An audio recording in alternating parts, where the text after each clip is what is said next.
Hello everybody, this is Danny from Deep South Homestead. Oh guys, we're getting close to the end of the year, and I know this is probably not the video you was expecting for this time of the year, but we're going to talk about it anyway. And it is entitled Food Scare. How did we really get where we are? Now, there's 1,000 different scenarios out there, you know, that leads to the question, how did we get where we are? Well, I think, personally, to figure out how we got where we are, is you got to figure out how did it get started. So, do you know that America had a first food scare one time? And it's been many, many, many, many years ago. As a matter of fact, it was quite a while back for a lot of us. Now, some of us are old enough to remember it, but some of us are not. And to most, most don't even know it even existed. But it did exist. There was the first food scare of America. Now, this food scare changed the way that America looked at its food. And thus, because of this food scare, the FDA was created. There was a lot of acts that were created, and there were amendments to those acts that were created. We're going to talk about some of those as we go along. But nevertheless, there was a massive food scare many, many years ago. And a lot of money was lost, thus prompting the way we do business today. And this is how all this came about. Now, this come about, there was a man by the name of Wiley.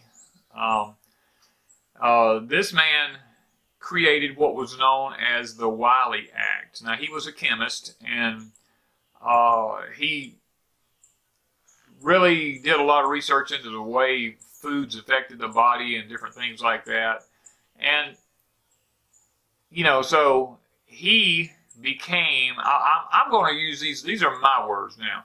I'm going to say he became the father of it all, because it was him who began to look at how food affected people. Now, once this man kind of helped create what's called the Food and Drug Administration Act. It wasn't really called the FDA to start with. It was Food and Drug and Cosmetics. And there was other different acts that were created before the Food and Drug Administration Act was actually created through the work of this gentleman. And he done some fantastic work, according to what I've been able to read and find out.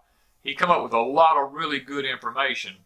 But there was a man who came after him that really was the guy who set all this into motion. And his name, he was Mr. Delaney. Mr. Delaney was a gentleman that he created an amendment to the Food Act that stated, and I'm just paraphrasing this now, don't quote me on this, because there's a lot of information for me to have to remember during this. You guys see me look around, it's so foggy out here right now and it's cold. We don't seem to be able to have any nice weather anymore. Everything's cloudy and foggy. But this gentleman come up with an amendment to the FDA's act. And it might not have been the FDA at this time. It could have been the FDC, the Food and Drug and Cosmetic Act. I mean, I don't remember exactly which one of them it was, so don't try to harass me about that. But this gentleman came up with a concept that basically that stated that no food could be sold that had any trace amounts of a chemical in it that was carcinogenic to a human. There was a zero tolerance, let's just say, for any chemicals on food. Isn't that amazing? That somebody would do that? Wow. When I come across this, I was like, yeah, what happened to people like this? You know? But as time would go on, this act that this guy would do would later be amended to the FDA's stuff, to their work. And as a result, there was a massive problem happened because of this. There was actually the first test of that amendment came on a crop in the United States. Now, it was probably one of the most unsuspecting crops that there was in this country. And it was the American cranberry. Of all things, it was the American cranberry. Who would have thought? The American cranberry was, they were, they got their name. There's lots of ways that the cranberry got its name, by the way it flowered, and it hung on a neck, it looked like a crane and all this kind of stuff, and he named it. But that's not even important. This it's just there's a lot of information about cranberries out there. They're grown in peat bogs, mainly up north in Maine and places up like that. And people have tried further south growing them, but the soil is just not conducive for it. They need really good peat and sand and moisture and stuff like this. They grow really low to the ground. And the vines last for, I don't know, literally almost centuries. Some of them do. They say that some of them over 100 years old still producing. But nevertheless, this cranberry crop became a popular crop because of its berries. The natives and the pilgrims, I'm going to use the word pilgrim. It could have, I don't know what other word to use, but the pilgrims, I'm just going to call them the pilgrims and the natives and people like that were here, introduced this into the population. The berries were tart, and they were used for medicinal purposes and all other types of things. But they were also, they were in the, if any of you are into survival, you know about pemmican. They were ground up and added into pemmican, a great survival food. And they were later added with sugar and different things to create sauces that would be later used in meats and stuff, which I literally love, let me tell you. Especially with the sheep that we had butchered here. Oh my gosh. It was so good with the sheep meat. Oh man. Lamb, whatever you want to call it. But anyway, getting back to the point, I get carried away when you start talking about good food. And that's really what this is all about. It's good food. The year was 1959 when all this began. We began to have the first big, what we're going to call the first big move as far as a cranberry harvest was concerned here in this country. It was America, I'm going to call it America on the move, you know. And people jumped on the bandwagon because it was a very popular food around Thanksgiving and Christmas. Mainly Thanksgiving at the time. It was very popular, very popular. Lots of people were eating it. Lots of people were, were learning about its uses and stuff like that. And its delicious taste and the sauces that were made with it and stuff like that. It boosted the meat industry. It boosted a lot of stuff. A lot of industries were boosted because of the cranberries. And because of the use of a herbicide, and I can't pronounce it accurately, so I'm English, it's like trifecta something or other, that was used on the cranberry crop by farmers at this time. What it done was it helped to control weeds in the cranberries, so that when they harvested, there weren't as many weeds in the way and stuff like this. But the law stated, or the rules for the herbicide stated, that it could only be used on the crops after the harvest. Now, and that was perfectly fine. I mean, there was no problems with anything like, you know, at that time. But then came the big issue. Trace amounts were found on the cranberries. And when trace amounts were found on the cranberries, well, what happened was the manufacturers automatically went to the government and asked for there to be some allowances made for trace amounts of chemicals on foods. As time would go on, and this would be, and they would begin to try to, you know, try to hound the government, try to hound the FDA at that time and all this about trace amounts of stuff, because they knew it was going to affect their crops. But what happened was the FDA rejected all the requests that were made. And because they rejected it, and it was all because, now the rejection was because, remember, was because of the Delaney Act. It was called the Delaney Act, or the Delaney Amendment, or whatever you want to call it, because Mr. Delaney said no food could be sold in America to Americans that had any trace or residue of any carcinogenic type chemical used on food. And see, that's this trifecta, or however you say it, was it was known to cause cancer in rats and stuff like that. So because of that, put 2 and 2 together here, guys. Realize what just happened. This literally took place 17 days before Thanksgiving in 1959. And as a result, a halt was put on all cranberry sales. When that happened, it became known as the Great Cranberry Scare. And as a result, farmers were panicking because all their cranberries that they had, this was the best cranberry harvest that they had ever had this year. The weather conditions was good. Everything was perfect. They had, I forget how many tons of cranberries was ready for market. And the Great Cranberry Scare happened.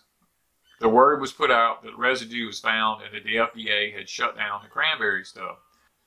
So as a result, the question was asked to the Secretary of Health, if a housewife goes to the store and she goes to buy a product and she's not sure about the product, should she buy it?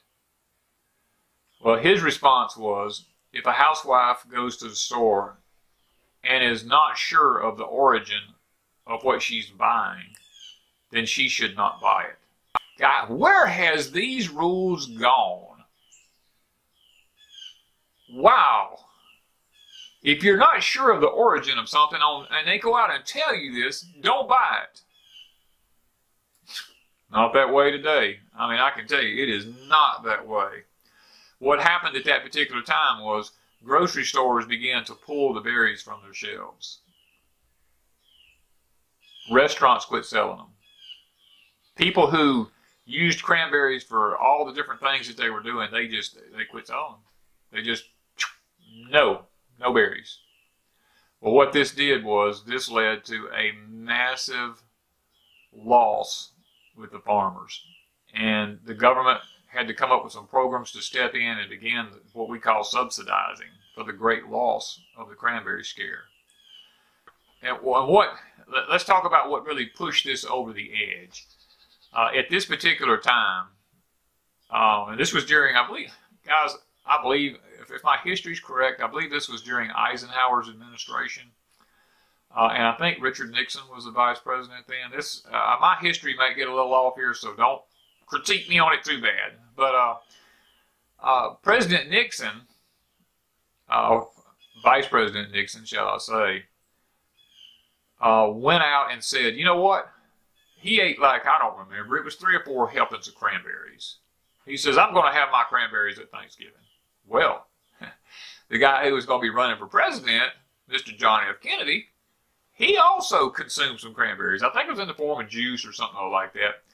And then you had what was called the bipartisan debate about cranberries and all this kind of stuff, you know. And I think Kennedy was famous for making this one particular statement. I thought it was kind of funny. He says, well, if we both die, let it be known and said that I was instrumental in taking out, you know, the vice president along with me, you know. And in other words, he made a joke out of it to some effect like that. And I may not be 100% accurate, but it was to some effect like that. And but that wasn't, I mean, people was like, you know, if the vice president and the one running for president is willing to think about cranberries, maybe it's not too bad, you know. And the market kind of like did a little rebound there, you know. But the real kicker was this, you know, is what I've been able to find out, was when Mrs. what's her name? Well, Eisenhower's wife, Mamie. I think it was Ms. Mamie Eisenhower, on Thanksgiving Day did not serve cranberries at the White House because of it. She served, I think it was something to do with apples instead of cranberries. And as a result, the nation saw that, and it freaked everybody out. She said, no cranberries for the president. And as a result, there was a big panic over food, the food scare. The food scare really took a nosedive at that time. And guys, the bottom line is this. 99, I think it was 99%. Oh, let's just say around 99% of the crop had no residue on it whatsoever. The only few berries that they found that had any residue on it come from up around Washington and Oregon or somewhere up in there. And it was just a minute trace amount that was on them then. But yet, there was panic in the whole system. So nobody bought cranberries that year. Now, the following year, my understanding is the cranberries made somewhat of a rebound and came back. But that, my friends, is where I'm leading all up to. This story has been to get you to this point, to tell you now what has happened. How did we get where we are? The problem with the cranberry, and there's going to be other fruits, and I'm not going to name them. I'm not going to start naming fruits and vegetables or anything. The problem was this, that the government learned, and the FDA learned with the cranberry, was that it was seasonal. As you all know, our forefathers were seasonal eaters. When something came in season, you ate it. But the cranberries was a perishable crop. It came in and people made sauces out of it, and they made jellies and jams and stuff like that, and it was gone. It was a short-lived thing.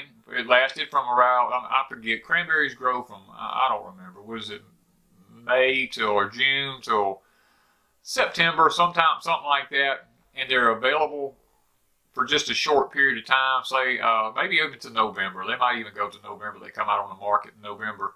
And they're only good from like November to right around Christmas. So it's a very short season.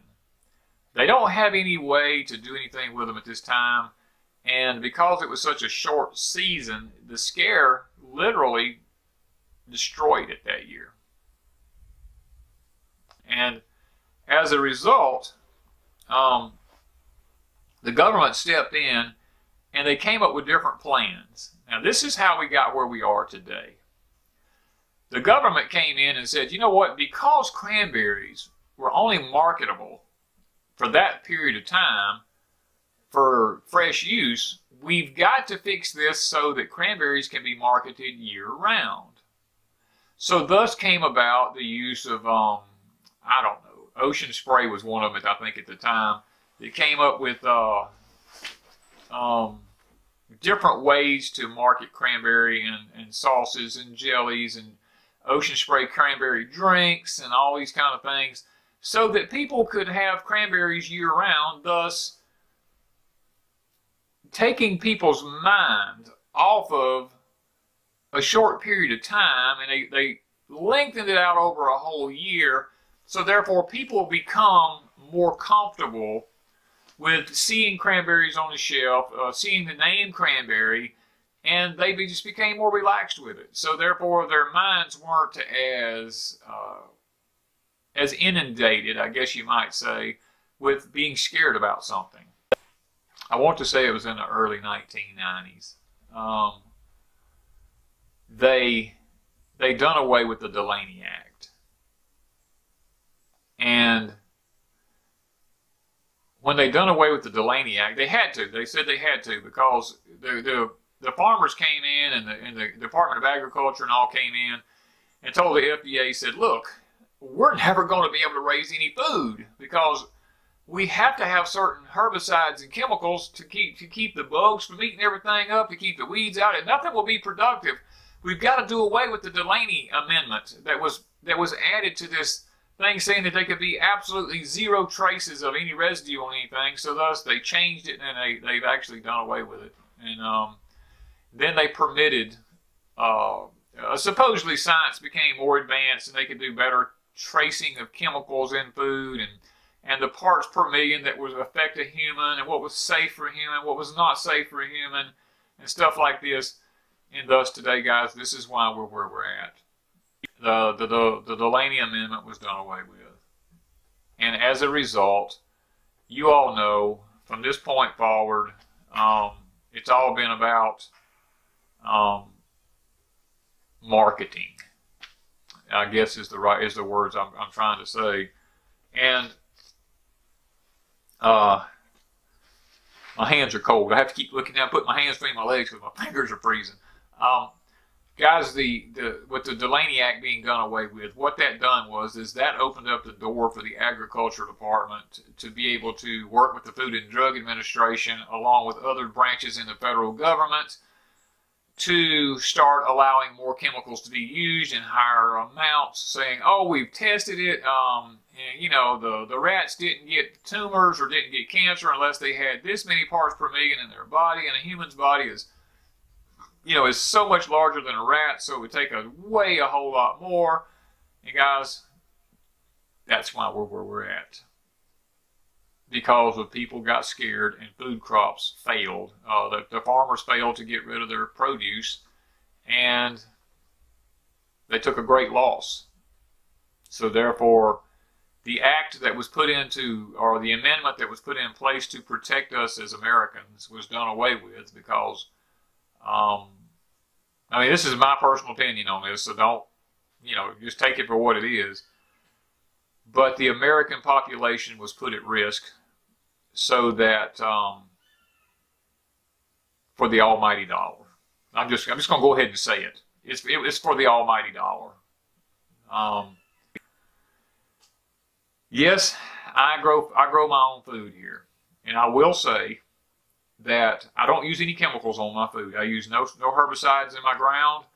I don't use any chemicals to kill bugs, organic or non-organic. We take the good with the bad, and I do realize that if a farmer's trying to grow crops in large amounts, that bugs in monolithic gardening can be devastating, or disease, or weeds, or any of this stuff in large scale, because it's really hard on me and Wanda here. It takes its toll on us. That's why our forefathers had people use hoes. They got out there, our grandpas and grandmas got out there with a hoe and they hoed the garden, or they took an old mule and they plowed the garden. And I realized that you can't grow large, huge quantities of food that way. And I'm not trying to say that you can. But what I'm trying to say is this, guys. What happened is the American people quit learning how to garden and started depending on giant farmers to do the work for them that they used to do themselves. And as a result, we're where we're at today. We've had to pass amendments and do away with amendments that once protected us from harsh chemicals, because people would rather have trace amounts of chemicals in their food than they had to raise their own food. And that's why people like me and you guys out there who are homesteading or preppers or whatever raise your own food in your backyards, is simply because you want to try to get as close to nature and as close to the type of food as free of chemicals as you can get. And guys, that's the bottom line. This is how we got where we are today. I don't know any other way to put it. It really bothered me when I found out all this and began to come across it. It angered me to a point to know that the American health was thrown away because of the almighty dollar. And I don't think there's any turning it back now. I think it is what it is. We're where we're at. And I don't know that it can be fixed now. The only thing I think that can fix it is just you and me growing as much of our own food as we can and trying to be as self-sufficient as we can and quit depending on the big box stores for all of our food needs. And guys, that's my plea to you today for the new year of 2020. Grow your own food so that you don't have to depend on the big box stores for your food. And I believe if you do that, you'll live a healthier, happier life. Because guys, let me tell you something, we're going into 2020. And if you watch my other videos, 2020 is not going to be, supposedly, from all indications, is not going to be a good year for growing. There will be microclimates like we talked about in one of our other videos. But guys, grow your own food. I'm not going to go any further with this. Maybe I've explained why we got where we are today. And guys, thank you so much for taking your time out to sit here and watch me. Guys, if you're not a subscriber, subscribe to our channel. We put out lots of information about this. We put out information about how to grow your own food. We have books available on Etsy store about how to grow certain things that we've written ourselves. We have lots of information. Sometimes we have seeds available on Etsy and different products available over on our Etsy store that makes life a little easier for homesteading, because we've already worked some of the kinks out of some of these things, and our videos will show you how or where we have failed. They will show you where we have succeeded, guys. So thank you, guys, from Deep South Homestead.